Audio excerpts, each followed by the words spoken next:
and welcome to a new episode of Cairo Local Time. I'm Yasmin Bakir, and for the next hour we'll be bringing you the latest updates of what's happening across Egypt, and a very special segment towards the end of this program where we are going to be interviewing the ambassador of Latvia to Cairo, and we're going to talk about the Egyptian-Latvian relationship.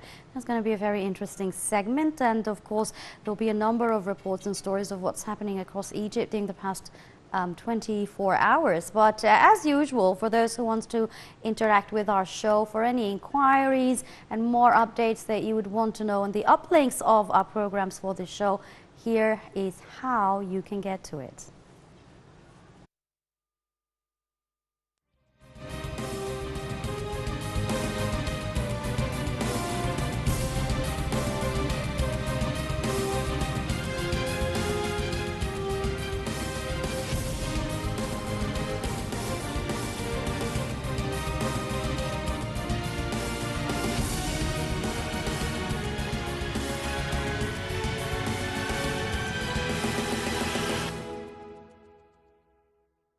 Right, we're going to start off with the first of what's happening here in Egypt. And speaking of first, the first International Defense and Military Industries Exhibition, EDEX 2018, is continuing for the second day here in Egypt, where it's expected to be running from the 3rd to the 5th of December.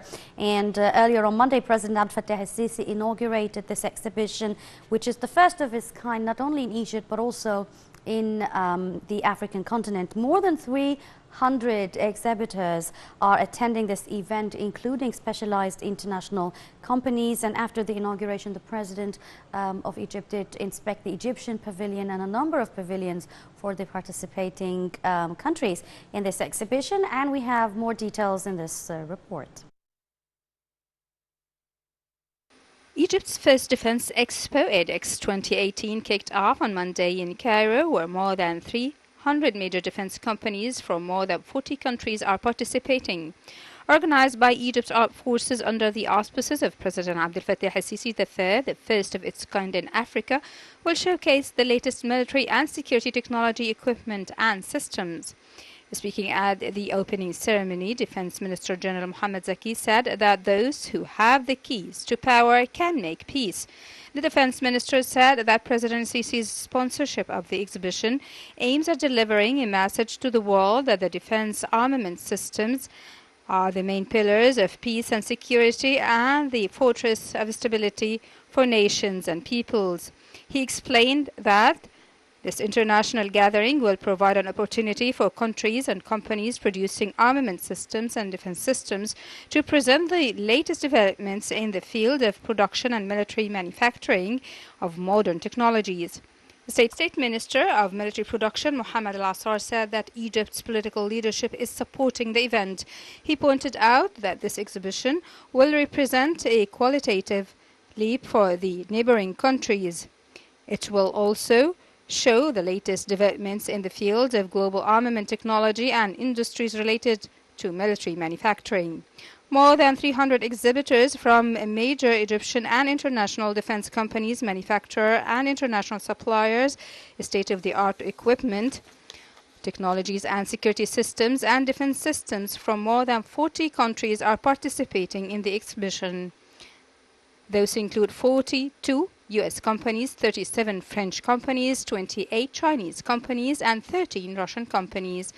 The fair also includes international pavilion for 19 countries from all over the world. It is expected to attract more than 10,000 visitors from military dignitaries, manufacturers, those interested in the field of armament, defense industries, and workers in the field. Furthermore, 10 defense ministers from the United Arab Emirates, Oman, Sudan, France, Greece, Cyprus, South Sudan, Cameroon, Somalia, and South Korea are attending the exhibition.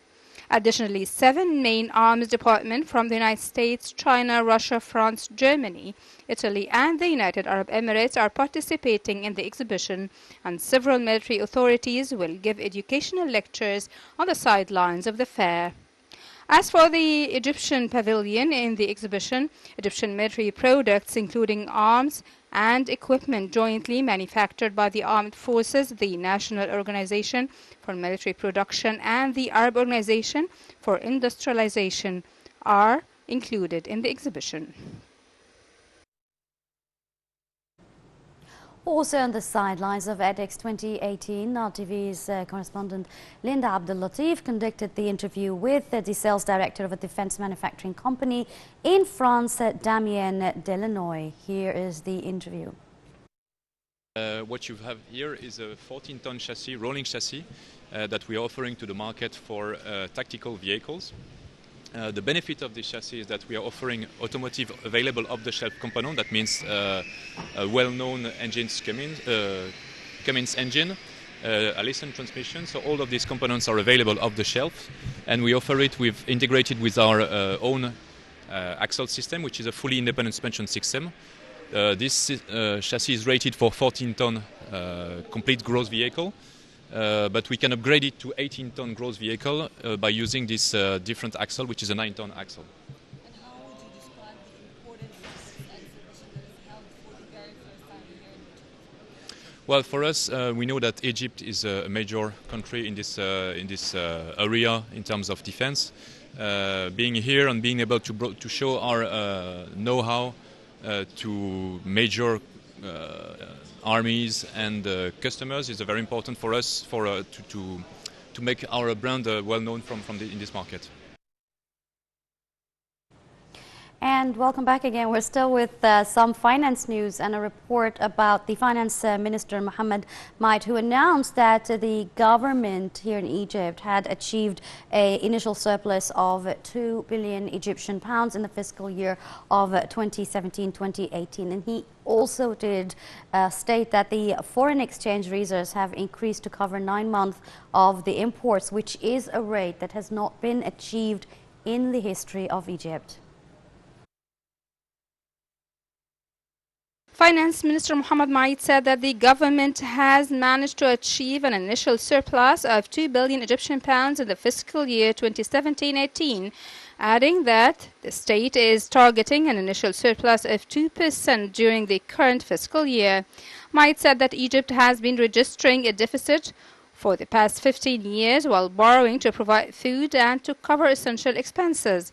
The minister also said that he expects the issuance of new sovereign bonds in the first quarter of 2019-2020, pointing out that the ministry is working to diversify markets covered by the new offerings. He added that the ministry issued sovereign bonds in US dollars and euros last February and April, and that it is studying the issuance of sovereign bonds in other currencies, although no decision has been taken yet in this regard. Maid affirmed that the ministry has paid 1.2 billion Egyptian pounds from state treasury to the Export Development Fund during the past weeks, including 500 million Egyptian pounds in the last week. Maid also said that the ministry is prepared to release the portfolio of state companies whose stakes will be offered on the stock exchange. However, the current state of the companies on the market does not fulfill requirements set by the cabinet. Maid said that the foreign exchange reserves have increased to cover 9 months of imports, a rate that has not been achieved in the history of Egypt. Last July, the Finance Ministry announced that the general budget achieved an initial surplus for the first time in more than 10 years, compared to a deficit of 47 billion Egyptian pounds during the same period in the previous fiscal year. Our next news is about Egypt, which is going to be declaring it free of slum areas by the end of 2019. According to the Ministry of Housing, which had succeeded in developing around 80% of Egypt's unsafe or informal areas, also known as slum areas, declaring that Egypt will be a slum-free country by the end of 2019. Here's the story.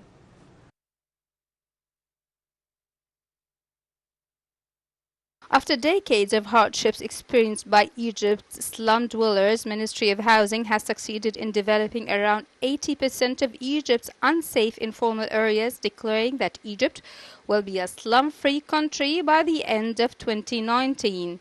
The executive director of the Development Fund for Slums said that Egypt will be declared a slum-free country by the end of 2019, referring that around 14 billion Egyptian pounds have been allocated until now for developing 80% of the slums. He added that the total number of Egypt's slums is 351 areas, 80% of which has been finished in the past 4 years, and the remaining 20% will be developed by the end of 2019. He added that Port Said, Al Wadi Al Gadid, Fayoum, Munafiyah, and Suez will become slum-free cities by the end of 2018, pointing out that 215,000 housing units are targeted to be developed in these areas. President Abdel Fattah al-Sisi has sought to tackle housing problems in Egypt, and a plan was set to develop many unsafe areas in Cairo, which has the majority of Egypt's slums, and to rehouse residents of Egypt's most dangerous slums. The government divided the slums into 2 categories. The first is the dangerous slums. The government pledged to eliminate dangerous slums by the end of 2018. In this regard, Prime Minister Mustafa Madbouli witnessed on July 9th the signing of 2 cooperation protocols between Cairo Governorate and the new Urban Communities Authority to develop the unsafe areas within the framework of the development project of Tar al-Arab area and As-Sayyida Zainab. In May 2016, President al-Sisi promised to move all those living in slums to new flats over 3 years as part of an ambitious project expected to cost about 14 billion Egyptian pounds. In the same context, the Tahya Masr Long Live Egypt Fund, launched by President al-Sisi in 2014, has been working on a 3-phase strategy to eliminate Egypt's shanty towns and rehouse slum residents, including those living in El-Duwaiqa, Stabl Antar, and Azbit Khairallah. The project includes 15,000 housing units to rehouse 60,000 slum residents. The first 2 phases of Tahya Masr are comprised of 12,000 flats. The third phase opened in 2017 and is comprised of 20,000 flats. Also, in another news, the mission to Britain introduces investment opportunities in Egypt, and the Minister of Finance, Mohammed Ma'id, did say that the knock-door mission to Britain was a very important step to introduce investment opportunities and current projects in Egypt. The minister also added that he met with 3 ministers of the British government through his visit, referring to their optimism about the Egyptian economy. He added that the British government is also very keen to have an agreement with Egypt after the Brexit.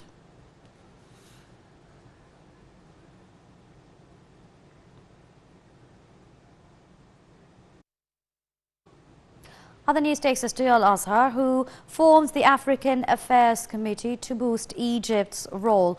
Al-Azhar will be forming a committee for the African affairs, as Egypt will be holding a rotating presidency of the African Union next year. The move has been decided by the Grand Imam, Dr. Ahmed Tayyib.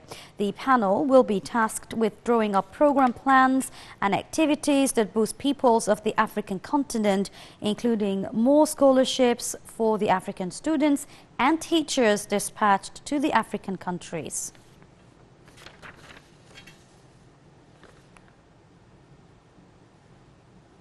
And finally, to the new administrative capital, the Green River is actually being dug up at the new administrative capital. So the Green River is a new project. It's been unveiled by the new administrative capital for Urban Development Company and will be executed by the Ministry of Housing, Utilities and Urban Communities. The first phase is a 10 kilometers long, which is worth 500 million US dollars. The company will sell the lands on the prospective river bank to the ministry so that it would invest in them and then raise funds necessary to finance this project. The Green River will be stretching from Cairo's Ring Road to the regional Ring Road, passing through the Central Business Park. On its banks, there will be a garden and a park having Islamic architecture.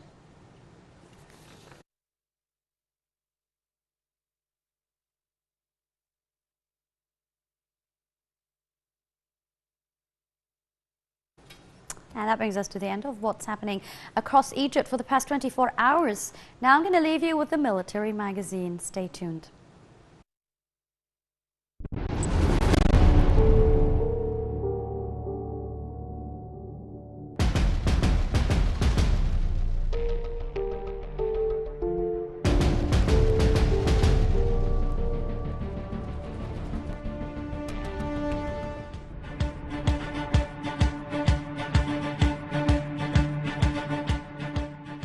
Major General Mohammad Zaki, the Commander-in-Chief of the Armed Forces, Minister of Defense and Military Production, is accompanying delegation returned home after his official visit to the Republic of Sudan.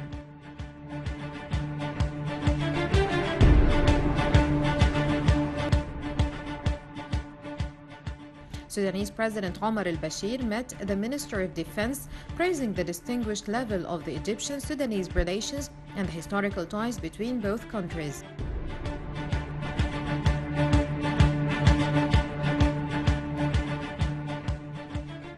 For his part, Major General Mohammad Zaki stressed the depth of relations between Egypt and Sudan and the convergence of views on challenges and security threats facing the region and the political vision of the two friendly countries to support the stability efforts in the Middle East.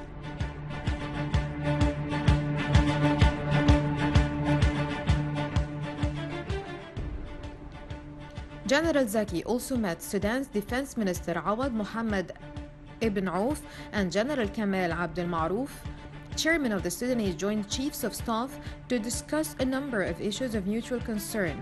Also, cooperation and coordination between the armed forces of both countries, especially in the fields of joint training, border security, combating terrorism, and illegal immigration.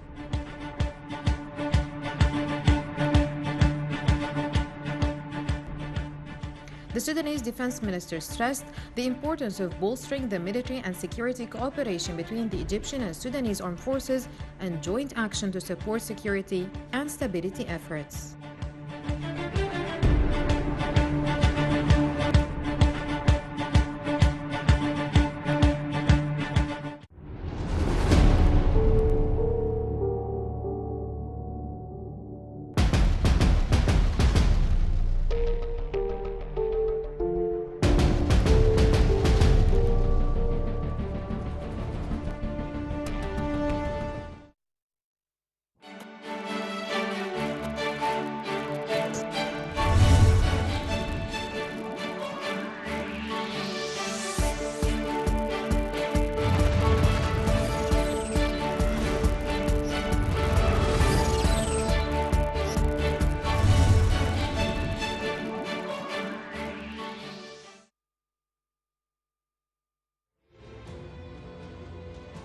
Supervisor for Museum Establishments in Upper Egypt, Ahmed Hamida, announced that the third phase of construction for the Akhenaton Museum, located in El Minya city, is now underway. Phase 3 is expected to cost around £200 million and will include the final renovations, showcases, and security equipment alongside monitoring devices and lighting equipment. Akhenaton has been named as one of the largest 3 museums in Egypt, next to the Grand Egyptian Museum and El Fustat Museum. Hamida said that the idea to establish this museum began in the late 1990s when El Minya's former governor Hassan Hamida chose 25 fedans for construction, adding that while the museum is German design, the logistical planning was done by Egyptians. He added that the first and second phases of the museum cost £130 million, and the building was closed after the January 25 revolution in 2011 and resumed after President Abdel Fattah el-Sisi came into presidency in 2014. Construction began in 2005 and includes 5 stories. The museum is pyramid-shaped and expected to include exhibition rooms in addition to a restoration school, as well as an outdoor exhibition area and a port to receive cruises. Hamida said that the final touches to the museum will be finalized following the opening of the Grand Egyptian Museum.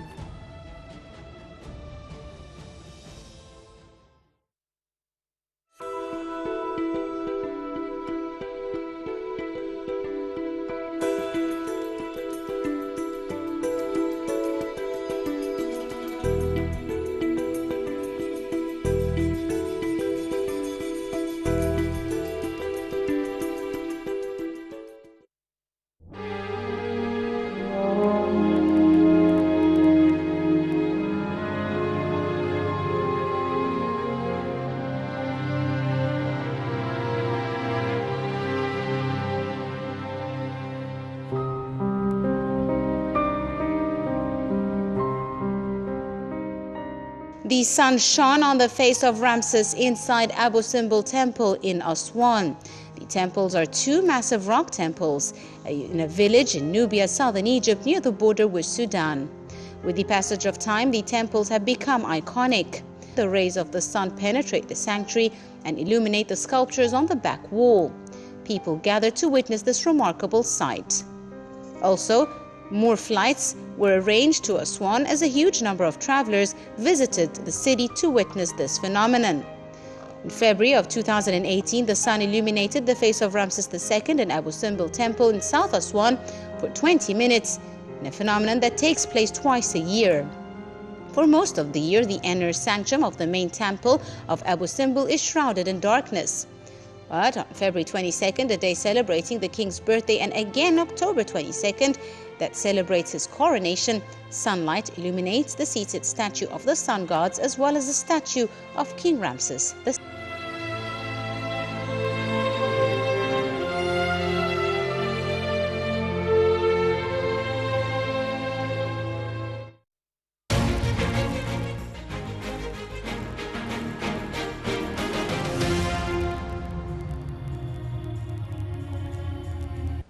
We're very delighted to have, welcome back first of all to Cairo Local Time. We're very delighted to have joining us here for the first time on Egyptian television, the ambassador of Latvia to Egypt, Mrs. Iveta Sulca.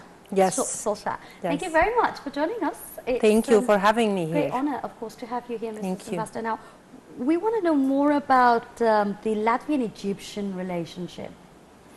Probably I should first tell about my country. Latvia is located in north of Europe.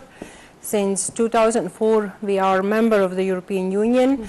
This year, we celebrated 100 years of our anniversary. All right. But our diplomatic relations with Egypt are still quite young. They were established in 1992.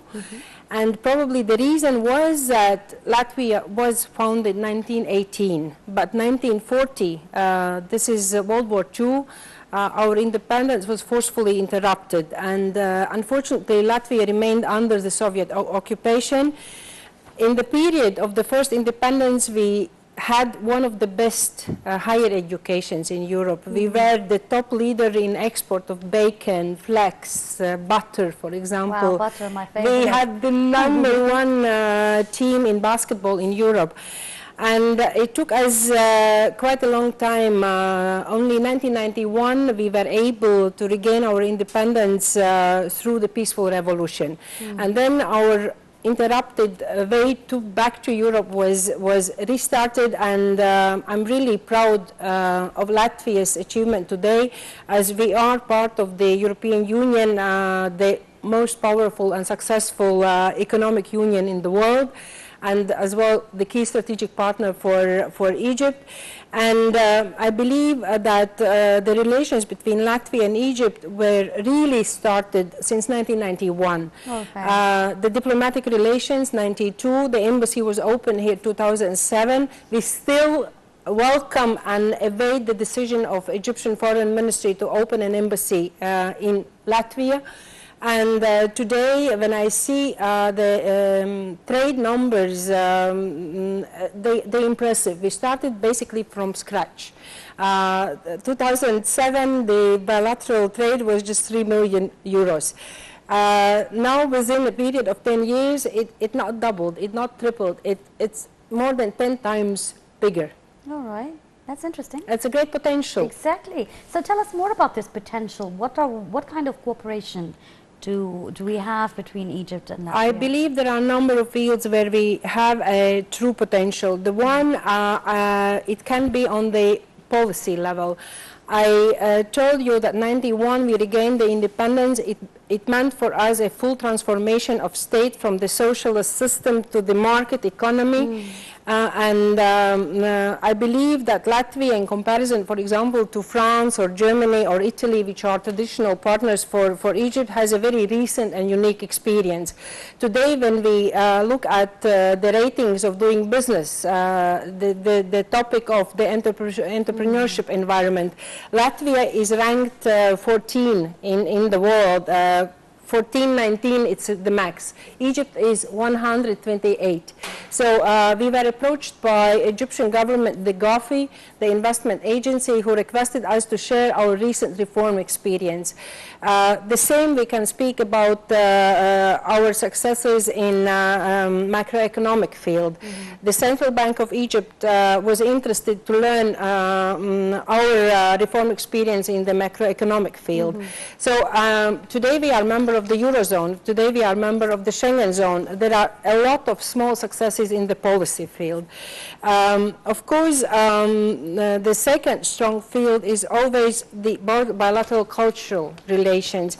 I'm always saying when the politics do not succeed, culture will always. Yes, and sports as well. And sports as well.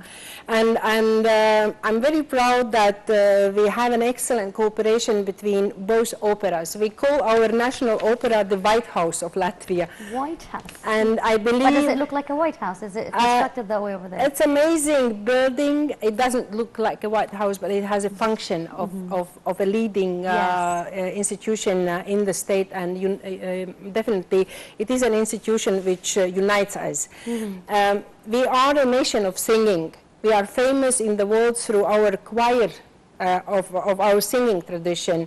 We might be in the Guinness Record Book with the cultural event which happens every 5 years, when around 20,000 singers are standing on the stage and singing the same song under the leadership of the conductor.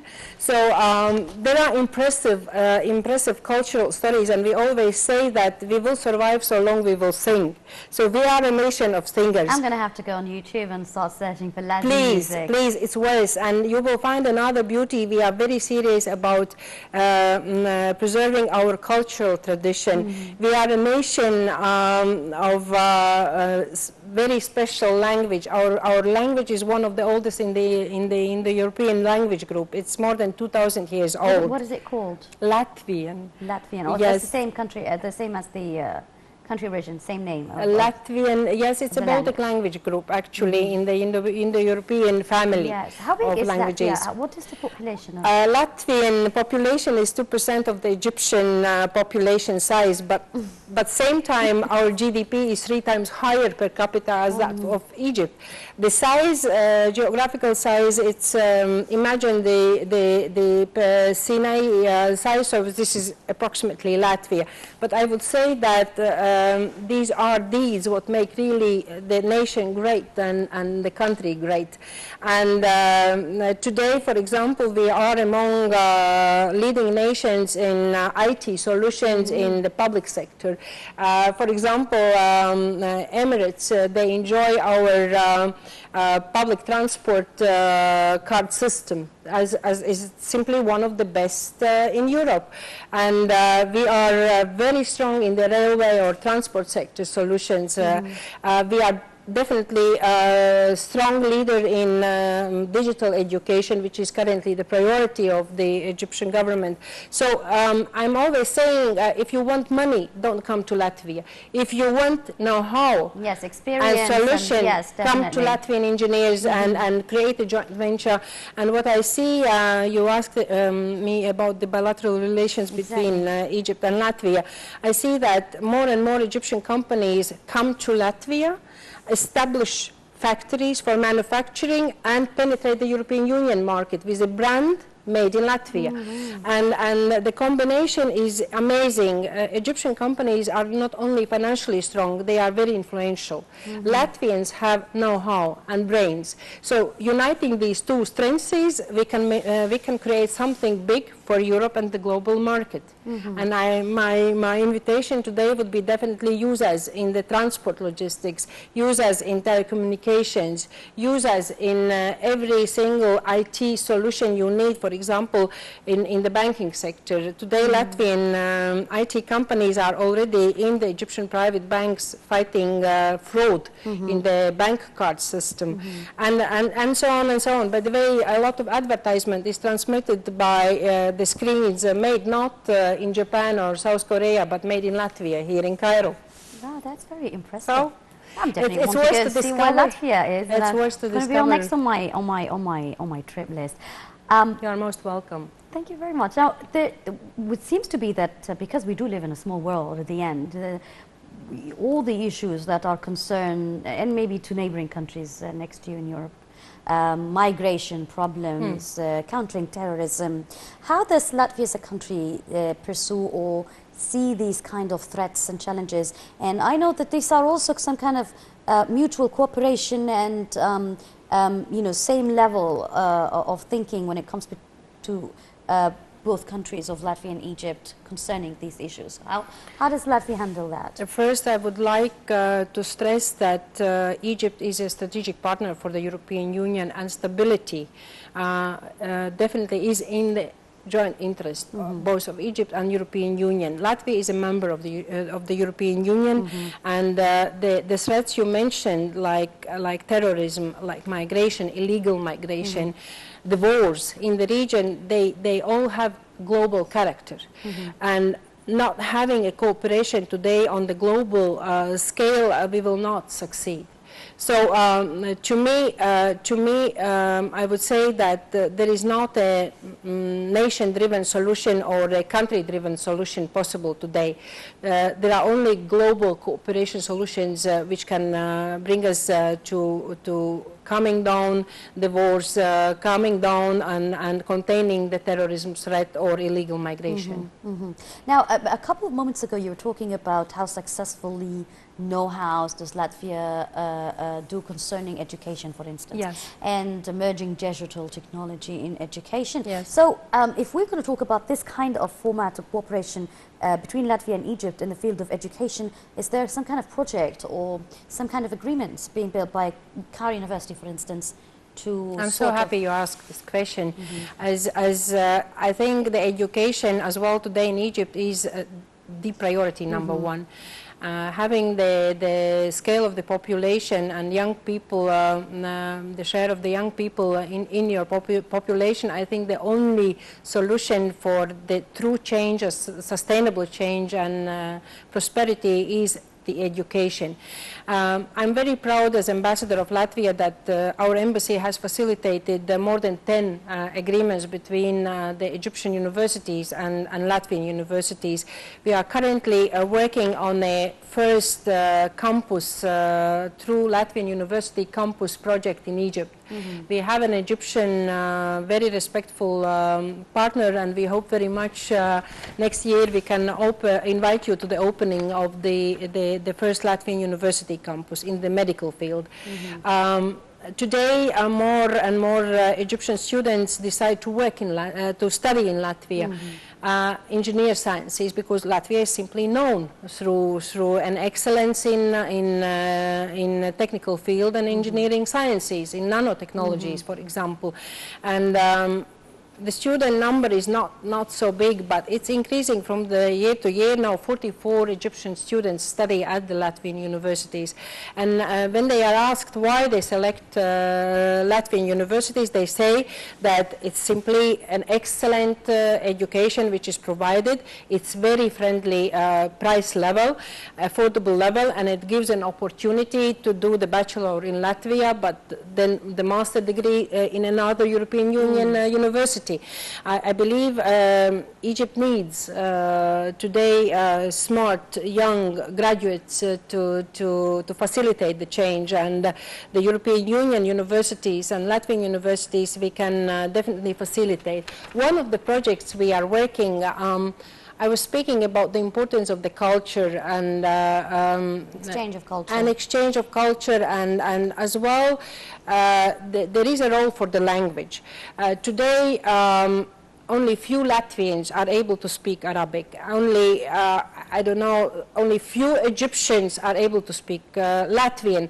When we translate our literature, then basically we always have to go through English language. Of course, we have done it, for example, through English. We have translated the novel of the famous Latvian foreign minister, a lady.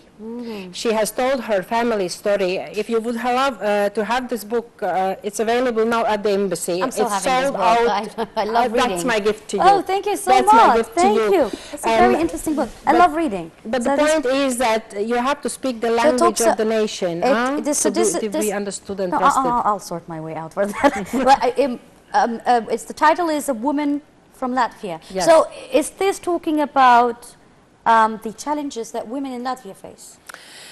It's Or is it a real story based on a true story? It is a real story based on the destiny of one of Latvian families. I told you at the beginning that this year we're celebrating 100 years. 1918 Latvia was established. 1940, unfortunately, Latvia's success story was forcefully interrupted, and this is a story which starts from 1940. Wow. And you know, the history or the story of Latvian nation is very difficult. During the World War II, the Latvians they fought on two different fronts. The one with Red Army, the one with the Hitler Army, and after the World War II, unfortunately, Latvia did not regain independence. Many Latvian families were sent to Siberia. They were deported to Siberia, and this is the sad story. This is the sad story. It's a sad love story and a sad story about the family, but with a happy end. That's very interesting. As one of the descendants of the family, the young girl, she became a foreign minister of an independent state. Wow, that's very independent interesting. Latvia. So we have novels and literature, Latvian ones, being translated into Arabic, and you can pick this book up. A woman from Latvia, Sandra Kilinti, is the author. So this is a very interesting exchange. What about Egypt? Here has a lot of prominent literature writers in the past, and Naguib Mahfouz, for instance, and his work has been translated into at least 190 has different been translated languages. as well in Latvian. Has it been exactly? So how do you pick and choose? But through English, of course, it's a commercial field, but I believe that the embassies can work in the field, or the state or the foreign ministries can work in the field which is not commercial, commercially so attractive. And Latvian literature currently is unknown, and you cannot sell something what is unknown. So you have to create the image and story about the country to become interesting as well for the business. So I'm always saying that the state has a role before business, and it does relate to the bilateral relations, for example, to the framework agreements we have to establish. You might argue, but why do we need, for example, an aviation contract if there is not a direct flight between Riga and Cairo? But this is exactly the function of the state, to create conditions, and the same is related to the cultural exchange and to the translation of the novels. And one of the things we have done, and it's on my table, for example, is the very first ever edition in the Arab-speaking newspaper about Latvia. And this tells, I'm very grateful to our partner Iveta newspaper who agreed to be our partner, who teamed up with us, and we created the first story for the Egyptian readers in Arabic. So you can't buy that what you don't know. Yes, so, or you will not trust somebody whom you don't know. So I believe that both sides, not only the Latvian ambassador here, but as well Egyptian ambassador in Latvia, who is residing currently in Stockholm, there is a lot of potential we can open. Opera field, where we have famous singers and ballet dancers. It is related as well to cinema.